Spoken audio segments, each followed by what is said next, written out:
Thank you, Nathaniel. Good morning. Good morning. Yeah, good. I hope you all made plans for a good use of today's extra hour.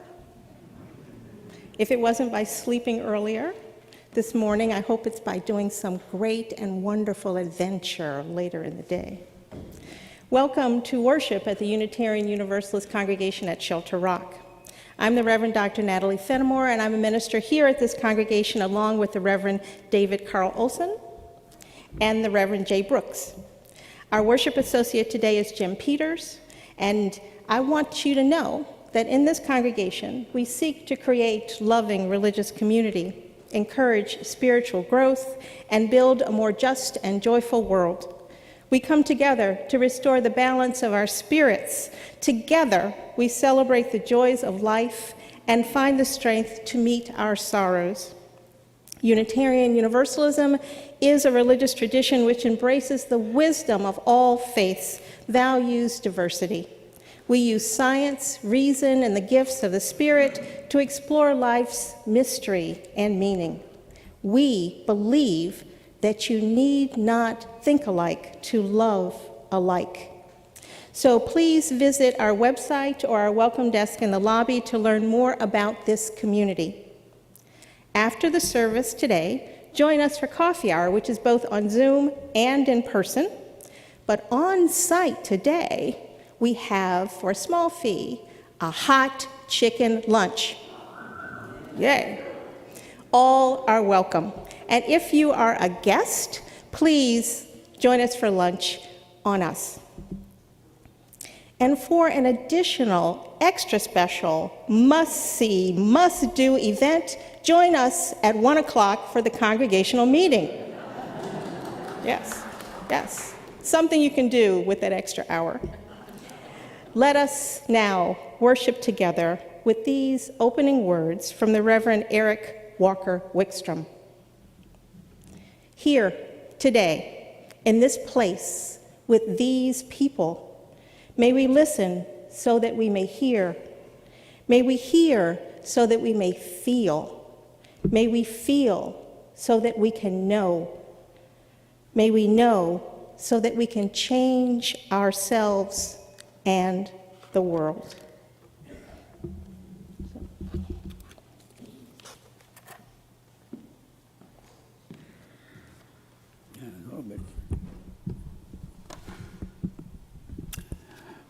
Each Sunday, we light the chalice of our religious heritage. We do this for our ancestors who taught us through their various religious traditions and by their actions for justice and hope. We do this for our children who are learning the traditions we teach and who learn more from our actions than our words. We do this for ourselves so that we are inspired to remember our beginnings, reflect on who we are now, and spread our wings as we understand who we seek to become.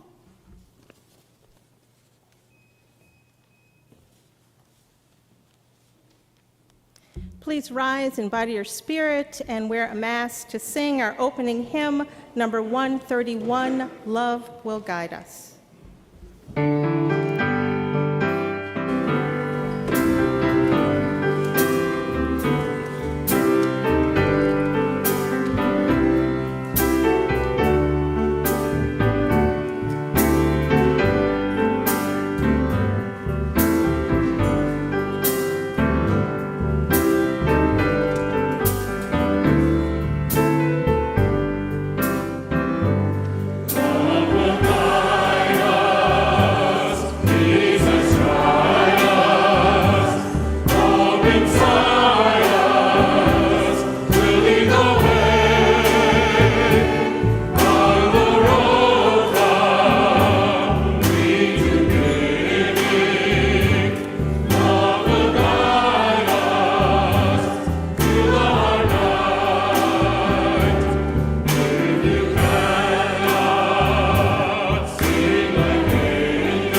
I don't have to say, please remain standing. Good.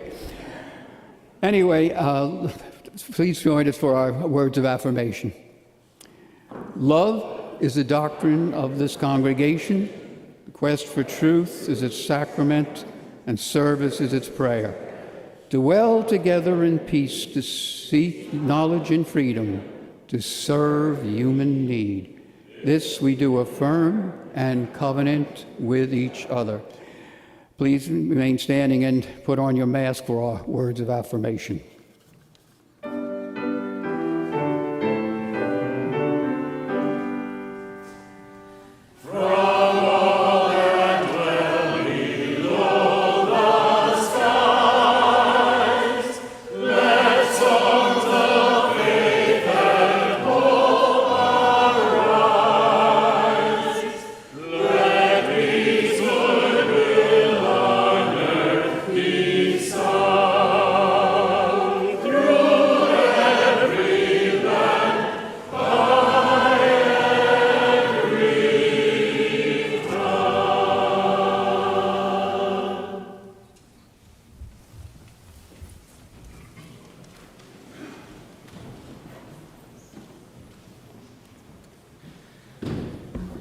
Good morning. I tested this morning, so that means I can take my mask off while I speak to you. My name is David Carl Olson. I use he, him pronouns. I'm reading from Stolen Land, Stolen Children by Unitarian Universalist minister Mike Johnson. Every October and November here in the United States, we find ourselves in a season of false and misleading stories about European settlers and Native Americans. First, there's the story that Columbus discovered America in 1492. Then there's the story about the Pilgrims and the Indians at that first Thanksgiving. It's astonishing, after all the work done by Native activists and their allies, that these stories keep returning unchanged year after year. Perhaps many people are willing to acknowledge, if pressed, that when Columbus supposedly discovered America, it was already full of people. But that discovery has a more sinister history that's not so often talked about. Prior to 1492, European church leaders and monarchs had collaborated in a stunning series of proclamations which became known as the doctrine of discovery. In 1452, a papal bull and proclamation declared that the King of Portugal had the right to conquer any Muslim and pagan peoples and to enslave them. A few years later, a second letter declared that all the Christian kings of Europe had the right to take the lands and possessions of any non-Christian people and to keep them in perpetuity. If the pagan inhabitants could be converted to the Christian faith, they might be spared, but otherwise they could be enslaved or killed. The doctrine of discovery was also later claimed by England in 1496, authorizing English explorers to seize any lands not already discovered by other Christian nations. The doctrine of discovery became the legal basis for the discoveries of Columbus and others, and for the resulting attempts to conquer and colonize the Western Hemisphere, unleashing genocide on its peoples. It was also the legal basis for the African slave trade. Its influence did not remain in that distant past. It is still a source of oppression to this day. It became the basis of Indian law in the United States beginning in 1823, when Chief Justice John Marshall ruled that and there's quotation marks around a whole bunch of things I'm about to say, Christian people who had discovered the lands of heathens had assumed the right of dominion and thus diminished the Indians' right to complete sovereignty as independent nations. He claimed Indians had merely a right to occupancy in their lands, and this decision has never been overturned and is still cited on a regular basis in federal court.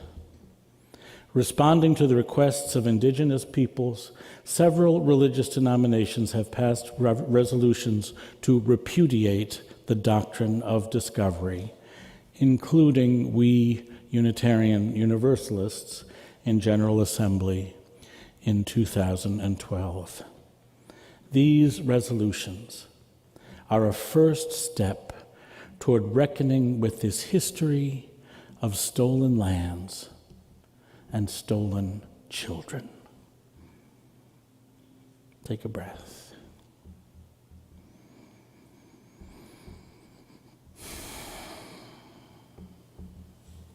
We are going, heaven knows where, we know within. Please put on your mask, rise in body or spirit to sing hymn number 1020 in the Teal hymnal, Wo Ya Ya.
Each Sunday, we take up a special collection to support nonprofit groups that serve human need. This month's offering will provide support to 2 organizations. The North Shore Soup Kitchen is a not-for-profit volunteer organization established in 1989 to feed the hungry. 100 volunteers, cooks, serve and clean up after meals. The AIDS Center of Queens County. Since 1986, the AIDS Center of Queens County is the largest provider of HIV/AIDS service in Queens.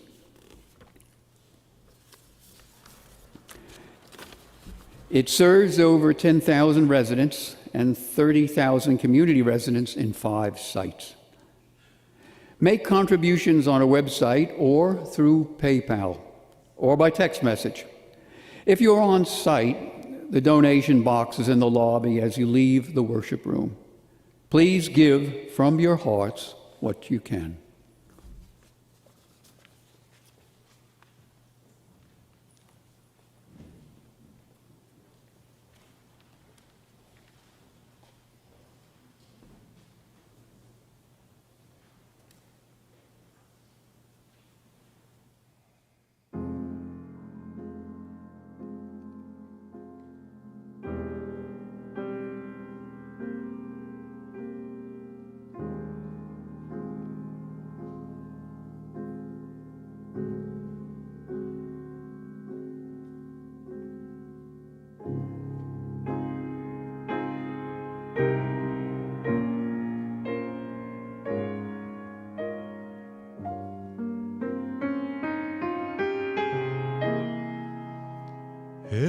everything must change.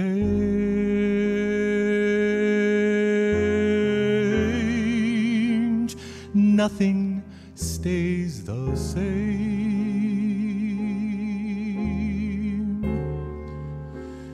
Everyone will change. No one stays the same.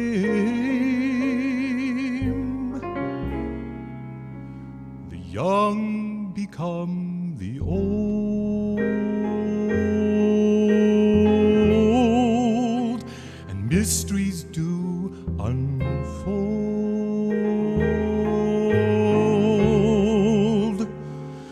'Cause that's the way of time. Nothing and no one goes unchanged.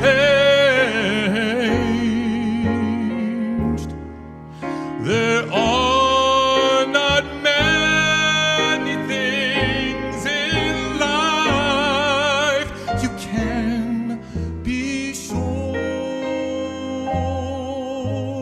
of, except rain comes from the clouds, sunlight up in the sky, and hummingbirds do fly.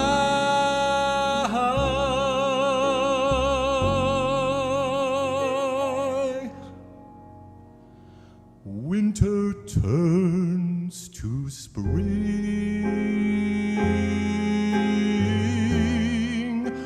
A wounded heart will heal, but never too much too soon. Yes, everything must change.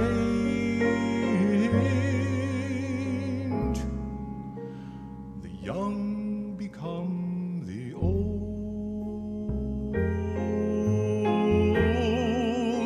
and mysteries do unfold.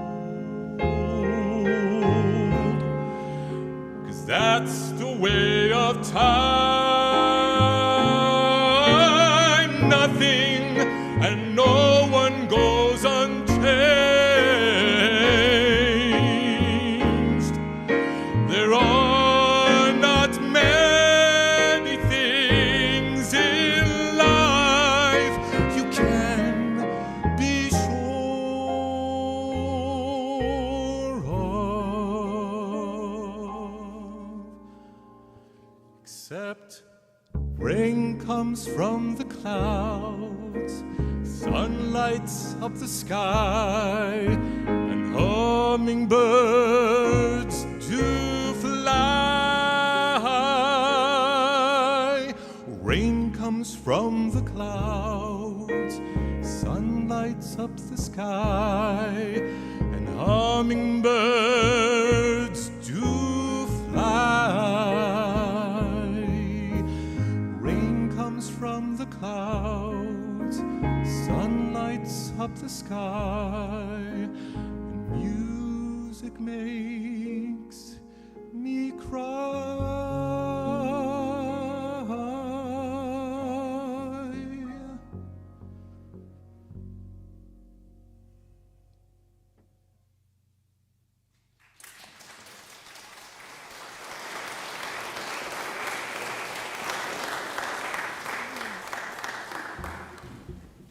Thank you.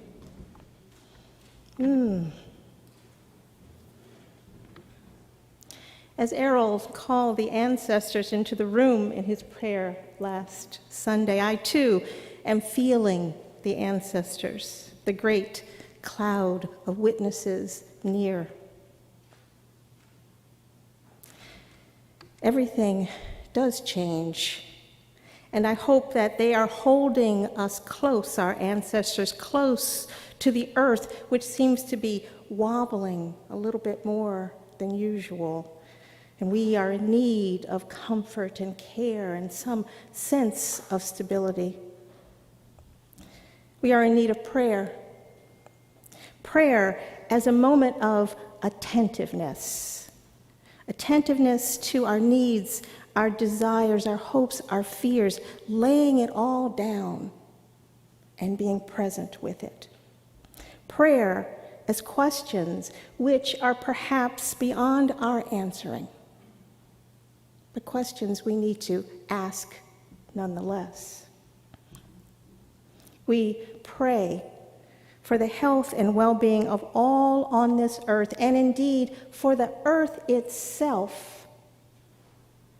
We pray for the safety of our democracy, for the end of political violence everywhere.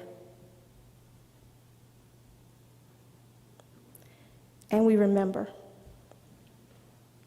We remember the suffering, the land theft, the forced relocation, the attempted genocide of Native Americans in this land.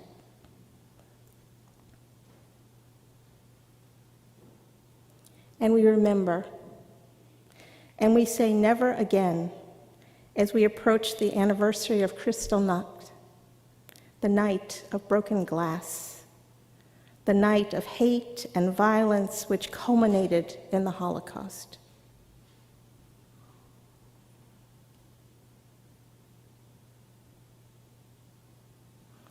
We offer a special prayer for those who lost family members in the Holocaust.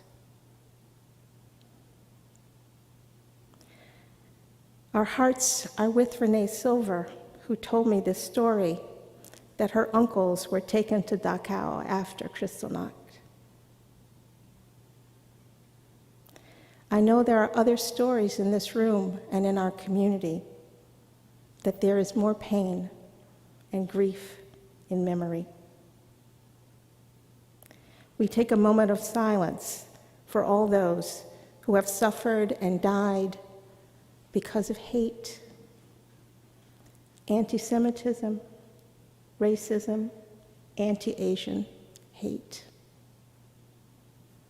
the devaluation of Native lives, hate. We take a moment of silence.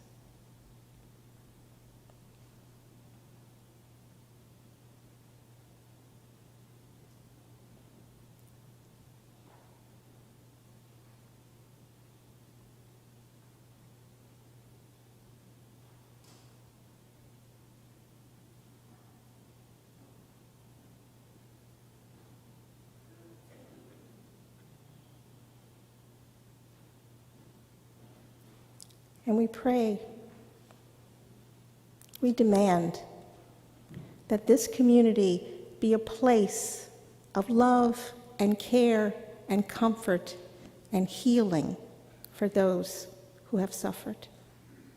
May it be so. Amen.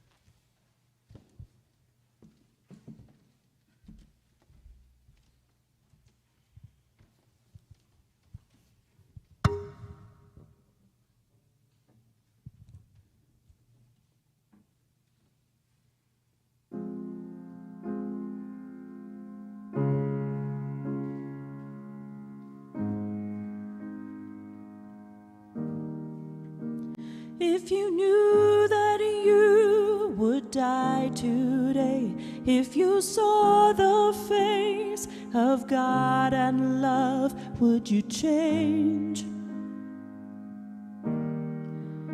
Would you change? If you knew that love could break your heart when you're down so low you cannot fall, would you change? Would you change? How bad, how good does it need to get?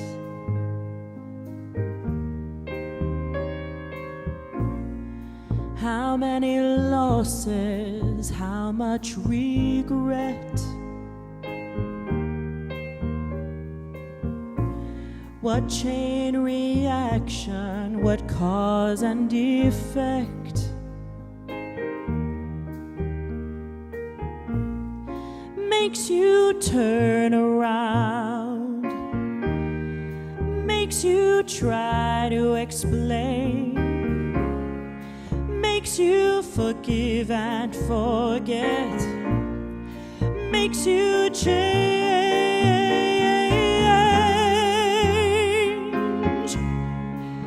makes you change.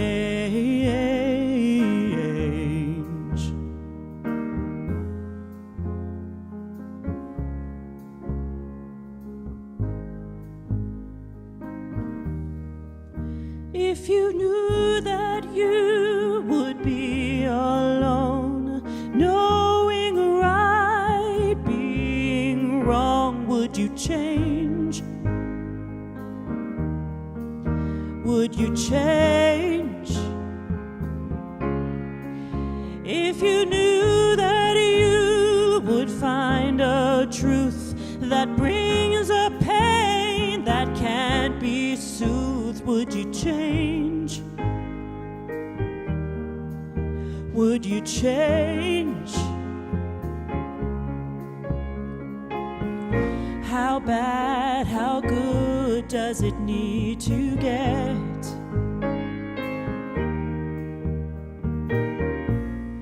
How many losses, how much regret?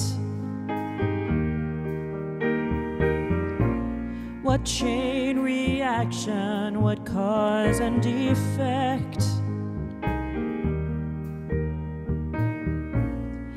Makes you turn around, makes you try to explain, makes you forgive and forget, makes you change,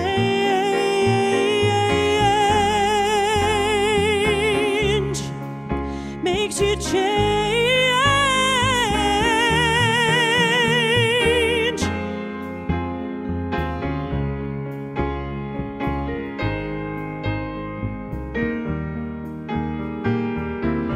Are you so upright you can't be bent if it comes to blows? Are you so sure you won't be crawling? If not for the good, why risk falling? Why risk falling? If everything you think you know makes your life unbearable, would you change? Would you change?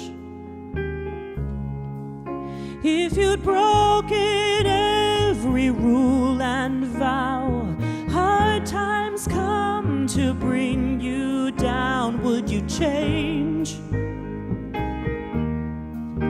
Would you change? If you knew that you would die today, if you saw the face of God and love, would you change? Would you change?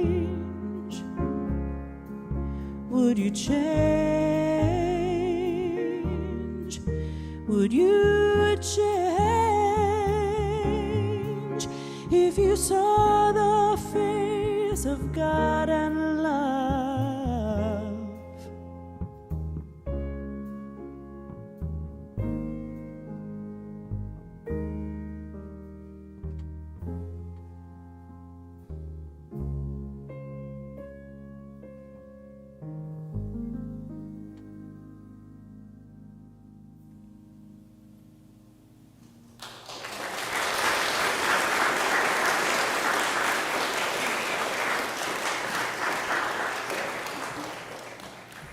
Thank you, Leah, Nathaniel.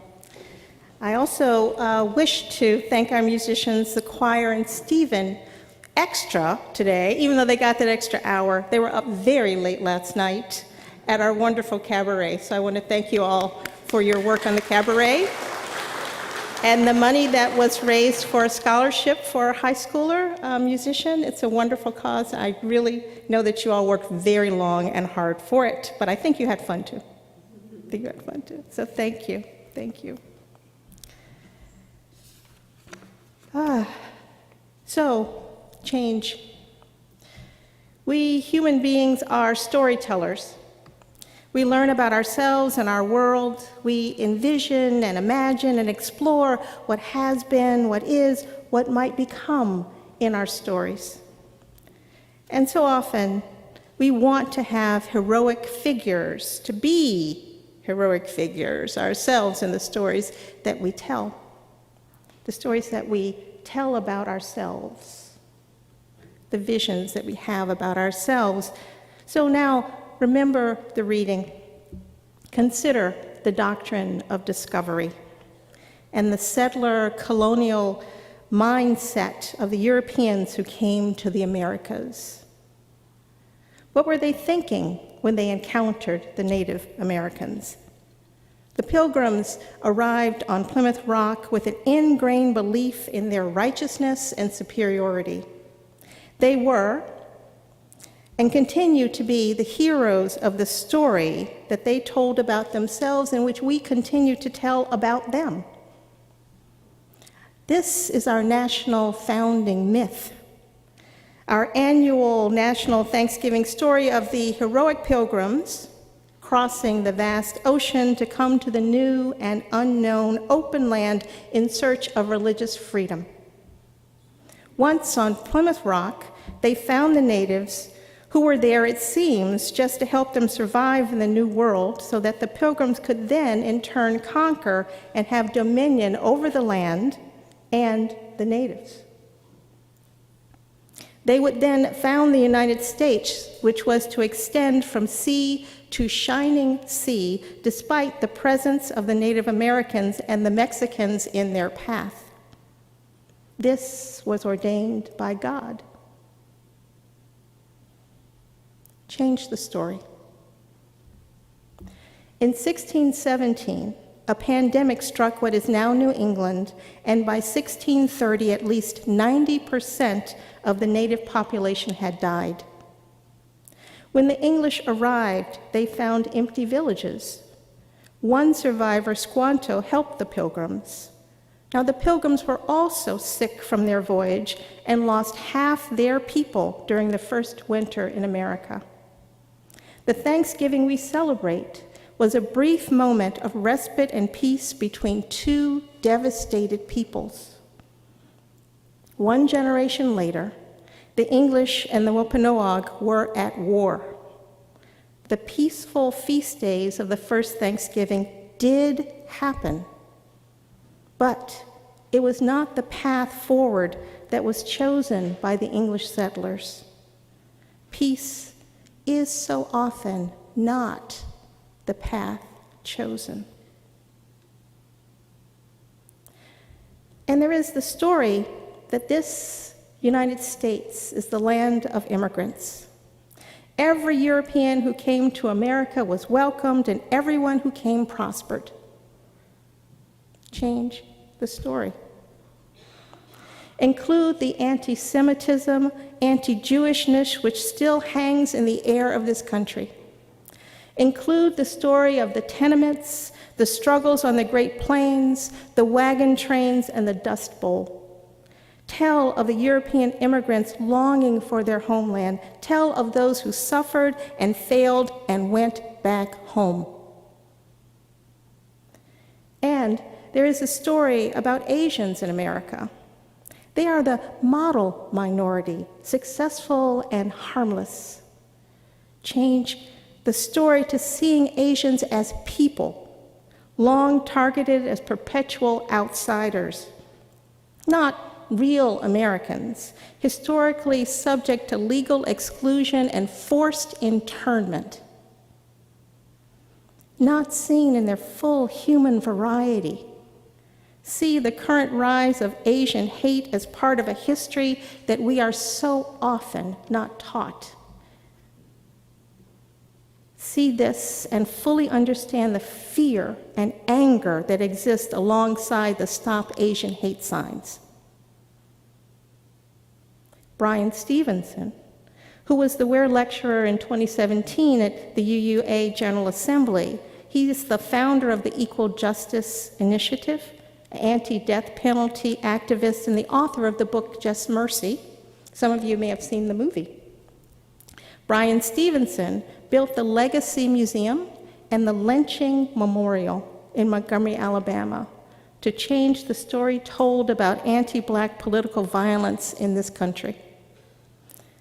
I've been to that museum and that monument, and it touches you to see the names. A project of the museum is to gather people around the country to place a marker and collect the soil on the site of every known lynching in the United States. There are rows of jars of this soil in the museum. There should be a witness to the horrible events that happen here. These stories should be known. But in the words of the author Chimamanda Adichie, there is a danger in having a single story of who we are. We need to tell stories of diversity, of fullness and balance. She writes, stories matter. Many stories matter. Stories have been used to dispossess and to malign, but stories can also be used to empower and to humanize. Stories can break the dignity of a people, but stories can also repair that broken dignity. The doctrine of discovery, enslavement, anti-Semitism, white supremacy culture, all have been supported by our institutions, including our religious institutions, historically and currently. And it is our Unitarian Universalist faith that asks us to stand against this. Our faith asks us to resist hate and fear. Our faith asks us to proclaim our interconnection, our common humanity. We need to change the story to be truth tellers. We must come to believe that there is no scarcity, no loss when we tell a fuller story of who we are. There is a beauty to be found in the world full of stories, full of the range of possibilities, full of the stories of our complexity. Our stories can complement and not compete. Telling the full story can enrich and inform and not diminish any of us. We don't have to be afraid of being replaced. I was chastised a bit this week when someone sent me an email with this quote from Ingo Muskio. It says, and quote, "Mysteriously, the only time Indigenous people are guaranteed a mainstream American mention is on Thanksgiving. Again, to contextualize, this would be kind of like someone bursting into your house and robbing you blind, then sending you postcards once a year to remind you how much they are enjoying all your stuff, and getting annoyed with you if you don't respond with appreciation for their thoughtfulness." And yes, I thought, yes, that's true. I don't talk much about Native Americans enough. I find myself bringing in this story for Thanksgiving, but not often enough do I talk about the lives of Native Americans. I need to change that. How will I change that? I'm thinking about it. So I'll ask you. Some congregations begin with a land acknowledgement. For their worship services and events, they say the name of the native peoples whose lands others now inhabit, whose lands they now inhabit. Would that have meaning for you? Would that bring connection? Would that bring action? I have to say I'm not in favor of doing things just to go down the checklist of having done them. I don't need to feel particularly good about myself for doing this. So ask yourself, is this a community where doing a land acknowledgement would make a difference? And then when I was reading that email, I thought, it's also true that Native Americans are out in the world telling their own stories all the time. Their stories are central to their own lives. Why do they have to be acknowledged by some version of mainstream America to give them meaning and purpose? The story of the Pilgrims and Indians, the founding myth of mainstream America, is not the only story of, by, or for Native Americans. Native people have their own storytellers. The richness of their own culture lives, whether we pay attention or not. The singer Buffy St. Marie says that instead of kids learning about beads and blankets and fringe, about what was and were, present the Native American culture as a living, contemporary culture. I remember growing up in an all-Black neighborhood, and I did have a story and a history and a culture that did not need the attention or from the so-called mainstream for it to be a reality, for it to be of value.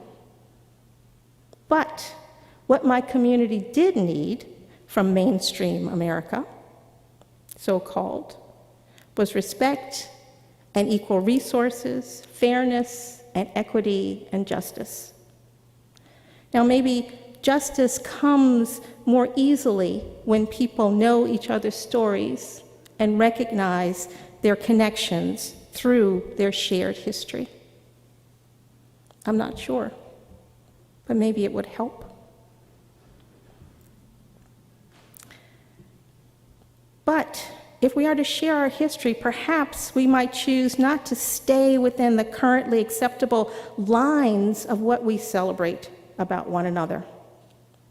Might a national celebration of Native Americans be about their triumphs as a people and not only their sorrow? How about Sitting Bull Day or Jim Thorpe Day? What of both Martin Luther King and Malcolm X? Or not only Juneteenth, but a celebration of Harriet Tubman and Frederick Douglass, those who did not wait for liberation, but who self-liberated? Why not Grace Lee Boggs, the Chinese-American social activist? Why not Cesar Chavez and Dolores Huerta, leaders of the Latinx labor and civil rights movements? Change the story. Expand the story. Some of us know the story of the Shelter Rock, located down the road. The large rock overhang was the site of encampments of the Mattancock peoples. Perhaps we could see our nearby Shelter Rock as a pilgrimage site where we go to reflect on the lives and stories of the people indigenous to this land which we now inhabit also. And as we go farther down the road, we might also look into the story of the Quaker Meeting House at the end of Shelter Rock Road. Those Quakers have been quite an active, inquiring, and dissenting voice throughout their history. Maybe we could learn a little from them about being small but mighty. As Jean Theo Harris has written, ours is a more beautiful and terrible history than we have been taught.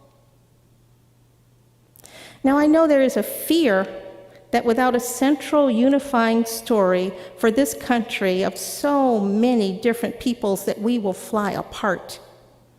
That without the melting pot version of ourselves, we will become warring tribes. But this summer, I attended a lecture by Eboo Patel, founder of Interfaith America. Patel asks us to think about ourselves not as a melting pot, not where we blend our stories, our cultures into the common soup with a dominant white Northern European English-speaking base, but he suggests that we become a potluck nation, asking everyone to come to the table with what they uniquely have to bring, believing that everyone has something wonderful and flavorful to offer, welcoming diversity and difference, knowing that everyone will bring their best dish and allow us all to taste something wonderful and new. We all make the meal by bringing what we have to offer, our best stuff, our different foods, our true stories and experiences, our whole selves. And we can be held together by the table itself, by our commitment to be invitational, by our faith and our fundamental principles, our faith here and our fundamental Unitarian Universalist principles, and out in the world, the fundamental principles of this republic. We are, you may have noticed, by the signs on the road, in election season now. A time to recommit to the unfulfilled promise of this republic. We might well look to our history. We might well remember all those who fought and died for the right to vote, for the ability to be known and seen and heard, the ability to be included. We can turn away from what has been the worst of our history. We can leave behind exclusion, disempowerment, and political violence. We can safeguard our freedom through the vote as an act of peace, the vote as an act of fellowship, the vote as an act of justice. Through the vote, with honest and open dialogue, leaving behind our current divisive and violent language, our current divisive and violent actions. We can make a positive way forward. We can embrace an honest story of who we are and a hopeful story of who we wish to be. Right now, the Cherokee Nation is asking that the U.S. government honor a treaty obligation made in 1835 that should have given them, a non-voting seat in Congress. The seat in Congress was part of a treaty which removed the Cherokee from their ancestral lands in the American South. I know we don't think of them as Floridians, but they were. They were then force-marched to the Plain States, to Oklahoma, forced on a death march called the Trail of Tears, so that their land could be opened up for white settlers. We can demand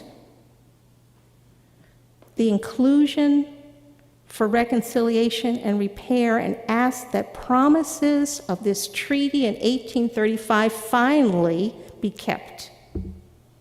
A seat at the table, a place in Congress for Native peoples might bring about the needed access to self-governance, resource allocation, equity, and justice, which are their human rights.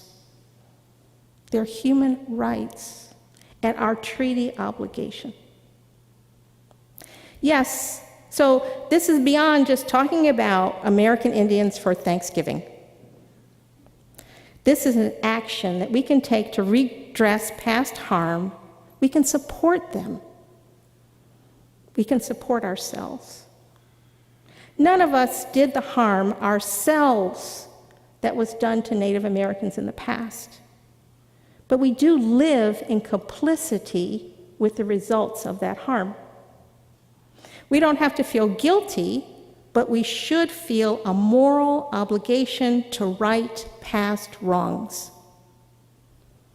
We can lift the weight of past injustice from our collective spirits.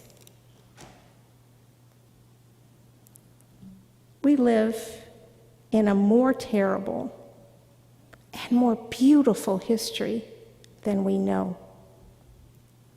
I invite you to learn that history, to know more about the people around you, and to change the stories you tell. May it be so.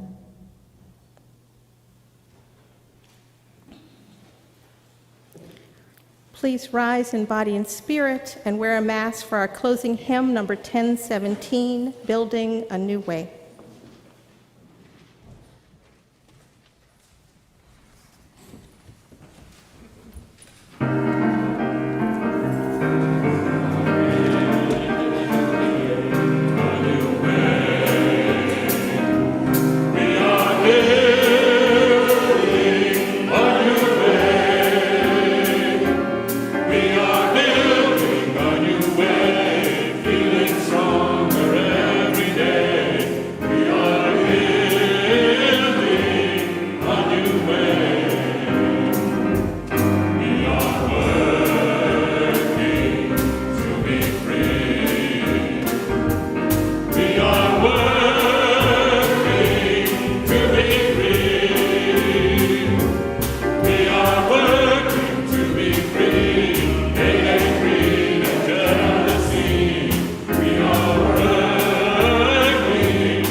Of James Baldwin.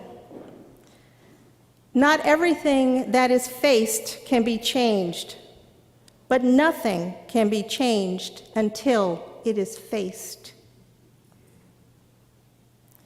We extinguish our chalice, but not the light of truth, the warmth of community, the fire of commitment. These we carry in our hearts until we are together again.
you.